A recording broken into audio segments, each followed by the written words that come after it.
ഓച്ചയ്ക്ക് വേദനിക്കൂടാ.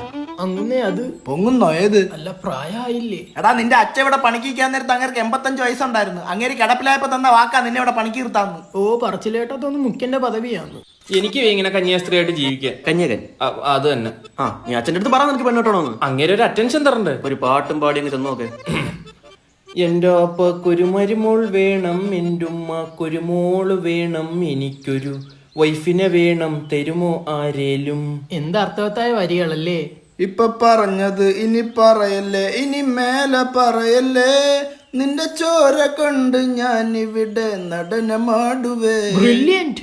കാര്യമ്മ കരയാമേ? അല്ല, കാര്യസ്ഥ ആ ചെത്തിയെടുത്ത് തന്നെ ഒന്നുകൂടെ ചെത്ത്. എന്തിനാ മോനെ കിണറൂട്ടാൻ? അച്ഛാ, വീട്ടിലേക്ക് സാധനം വല്ലതും വേണം. കാര്യം പറ, ആ?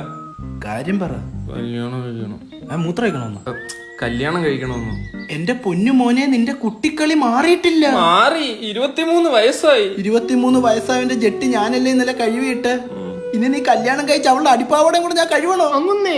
എന്ത് നീ കഴിവോ? അതല്ല, കുഞ്ഞിനെ അങ്ങനെ പറയാതെ, അതിന് വിഷമമാവും. അതാടാ പറഞ്ഞ, നിനക്ക് പക്വതയായിട്ടില്ല. ആയി.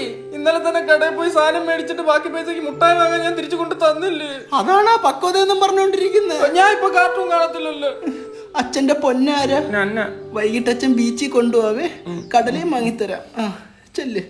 ആ ഉണ്ടാക്കി പോവല്ലേ.